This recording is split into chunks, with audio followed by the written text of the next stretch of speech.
मुंबईमध्ये अतिवृष्टी झाली। या अतिवृष्टीमध्ये चेंबूरमध्ये एका स्कूल व्हॅनवरती झाड कोसळलं आणि त्यामध्ये एका विद्यार्थ्याचा मृत्यू झाला आणि त्यानंतर चौकशी समिती या ठिकाणी नेमण्यात आली आणि या समितीकडून अहवाल हा समोर आलेला आहे आणि या अहवाला संदर्भात चित्रा वाघ यांनी ट्विट करत निषेध देखील व्यक्त केलेला आहे। आपल्यासोबत चित्रा वाघ आहेत, आपण त्यांच्याशी बोलूया।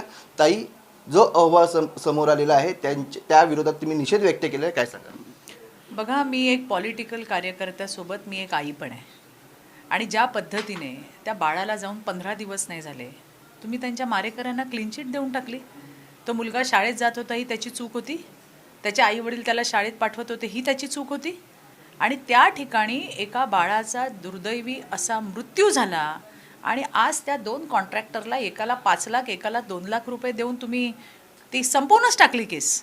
त्यामुळे ही जो अहवाल आहे, जो अहवाल आलेला आहे, तो अहवालच अमान्य आहे। आम्हाला हा अहवाल आम्हाला मान्य नाही आहे। जे कोणी हे अहवाल समितीमध्ये होते ते कोण होते, काय होते, त्यांच्यावरती काय जबाबदारी होती, त्यांनी ती पूर्ण केली होती का, ह्या सगळ्या गोष्टी बघाव्या लागतील। आणि म्हणून मला असं वाटतं की अशा पद्धतीने एका बाळाच्या जीवाचा सौदा तुम्ही करू शकत नाही। हा प्रशासकीय खून आहे असं म्हटलं तर ते चुकीचं ठरणार नाही।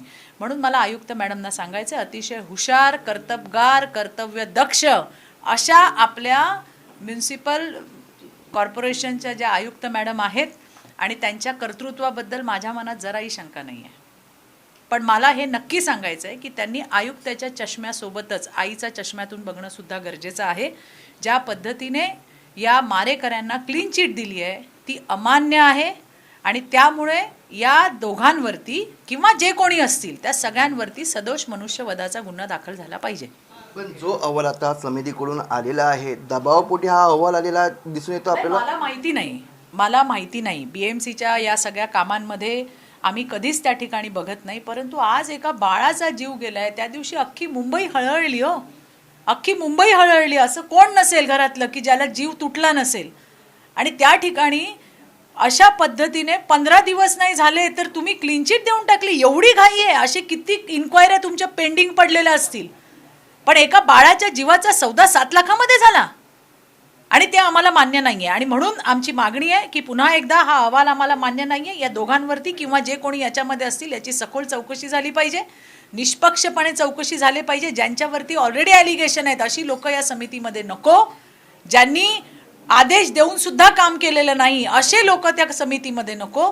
त्यामुळे निष्पक्षपणे चौकशी व्हावी आणि जे कोण याच्यामध्ये आरोपी सापडतील त्यांच्यावरती सदोष मनुष्यवधाचा गुन्हा दाखल करावा ही आमची मागणी आहे। या संदर्भात आपण मुख्यमंत्री यांच्याशी भेट घेऊन या संदर्भात बोलणं करणार आहे का? कारण की जो अहवाल समोर आलेला आहे, कारण की आता विरोधक देखील आक्रमक होऊ शकतात। बघा, असं आहे की राज्याचे सन्माननीय मुख्यमंत्री अतिशय संवेदनशील आहेत। त्यांच्याकडे सुद्धा आम्ही आमचं जे म्हणणं आहे ते त्या ठिकाणी त्यांना सांगितलेलं आहे आणि येणाऱ्या दिवसामध्ये त्याच्यावरती कार्यवाही होईल हा मला विश्वास पण आहे।